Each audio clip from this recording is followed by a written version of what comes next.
Special Counsel Robert Hur, the Trump appointee who crafted the Hur report that exonerated President Biden in the classified documents case, is on Capitol Hill today testifying before Congress, and it's not going as well for Republicans as they'd hoped.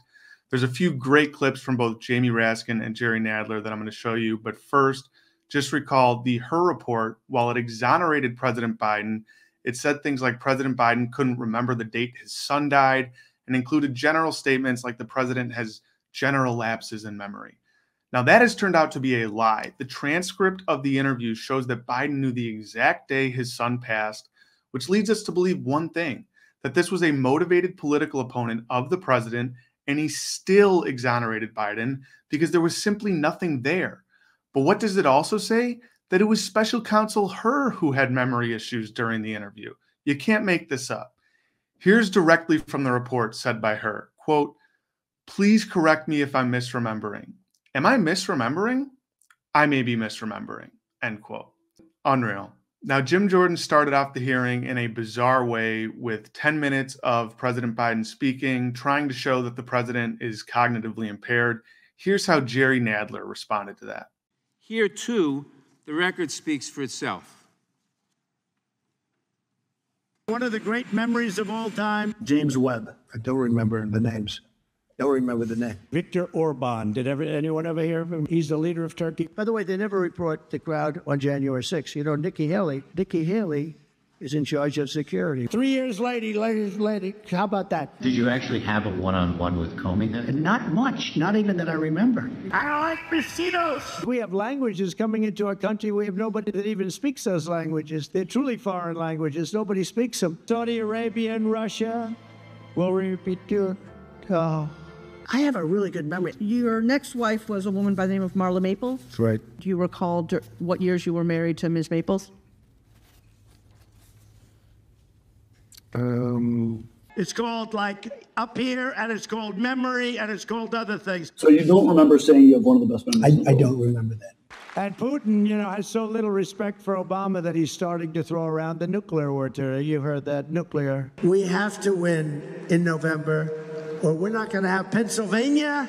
They'll change the name. I talked to Putin a lot. Did you ask him that? I don't remember that. I saw that this morning. I don't remember asking him that question. I have a good memory and all that stuff, like a great memory. For 20 years, they were fighting ISIS. I defeated ISIS in 4 weeks. And we did with Obama. We won an election that everyone said couldn't be won. I'm not cognitively. And you know what? When I am, you're going to know it. You're going to be the first people. I know my people. You'll say, all right, Trump, you did a good job. Get the hell out of here. That's it.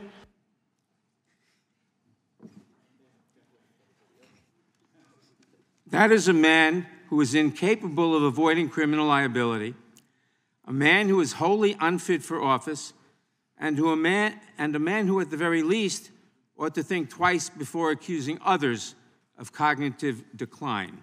Now, next, Jamie Raskin pulled directly from the Hur report, Hur's own words, that Trump did the exact opposite of what Biden did when the DOJ requested the classified documents back. He complied while the former president obstructed justice.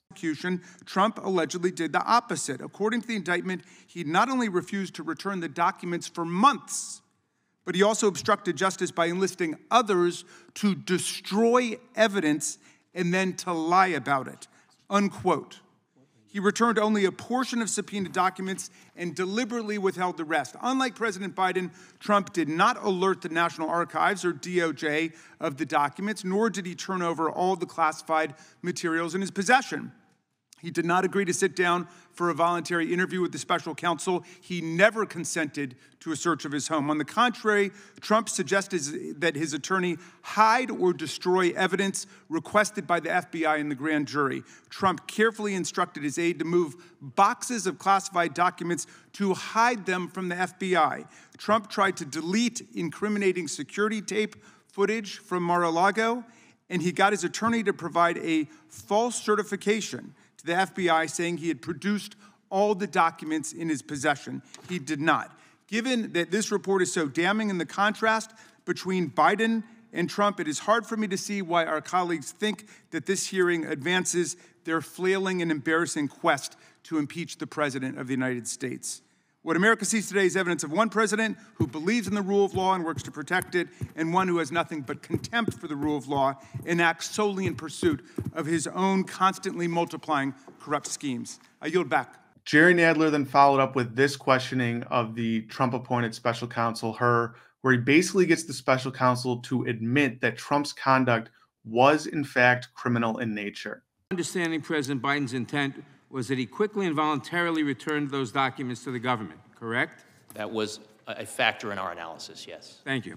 By way of contrast, to the best of your knowledge, why did the Department of Justice seek a warrant to search Mar-a-Lago? Congressman, I am not familiar with those deliberations. That is a matter that I had no participation Well, in. I'll tell you, it was because they were concerned that Trump had lied about possession of those documents and might conceal or destroy them. Special Counsel Smith found that President Trump obstructed his investigation by suggesting that his attorney falsely represent to the FBI and grand jury that Trump did not have the documents called for by the grand jury subpoena. At any point in your investigation, did you have any reason to believe that President Biden lied to you? I do address in my report one response the President gave to a question that we had posed to him that we deemed to be not credible. Was it clear he didn't lie? I'm sorry, Congressman. The report is clear that he didn't lie, or that he caused his staff to lie to you, and that he didn't cause his staff to lie to you. Your report is clear on that. You agree that causing someone to lie to the FBI is a classic example of obstruction of justice? It is an example of obstruction, yes. Thank you. Trump also obstructed the Smith investigation by directing one of his employees to move boxes of documents to conceal them from Trump's attorney, from the FBI, and from the grand jury. At any point in your investigation, did you find that President Biden directed his staff to conceal documents from you or anyone else? We did not reach that Okay. conclusion. You would agree that hiding documents is a classic example of obstructing an investigation? It is an example of obstruction. Thank you. Donald Trump instructed his staff to delete security footage so that the FBI and special counsel could not see how he had tried to move and hide documents. Do you agree that attempting to delete video footage in this manner is plainly an attempt to obstruct an investigation? Congressman, I don't want to characterize the evidence in the case against former But President. if that happened, would you agree that deleting video footage is plainly an attempt to obstruct an investigation? Congressman, it's the type of evidence that prosecutors would consider. Yeah, turns out even the Trump-appointed lackey who was out to get Biden and still couldn't find any criminal behavior, even he under oath has to admit that what Trump is accused of doing, on very credible evidence, by the way, is in fact a crime. As much as he tried to dance around that question, Jamie Raskin hammered that home yet again. You say, quote, most notably after being given multiple chances to return classified documents and avoid prosecution, Mr. Trump allegedly did the opposite. According to the indictment, he not only refused to return the documents for many months, but he also obstructed justice by enlisting others to destroy evidence and then to lie about it. Have you any reason to change your judgment about the differences between President Biden's cooperation and the former president's non-cooperation? No, I continue to stand by those words in my report. With such a striking contrast, our colleagues have switched over from being impeachment investigators for constitutional high crimes and misdemeanors, which is how this whole thing started, to being amateur memory specialists, giving us their drive-by diagnoses of the President of the United States, whose soaring oratory, powerful historical analysis, and devastating extemporaneous repartee with even the most skilled ninja hecklers of the Freedom Caucus were on full display at the State of the Union address last week for the whole country to see.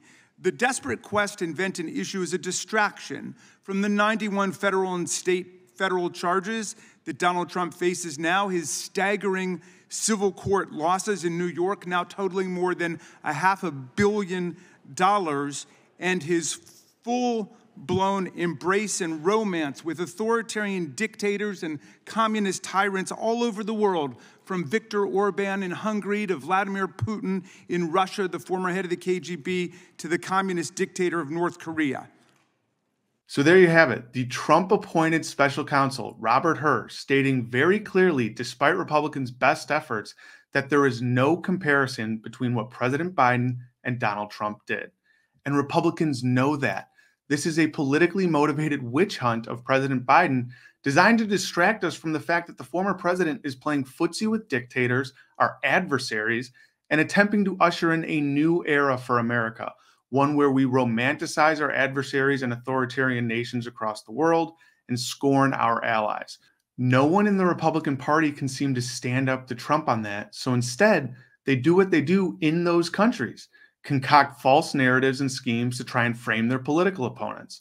We saw that in this Hur report, where they tried to turn a finding of no criminal activity into an indictment of the president's mental acuity, which turned out to be false, to the attempted impeachment of President Biden, where they used as their chief witness a Russian intelligence asset who just made everything up.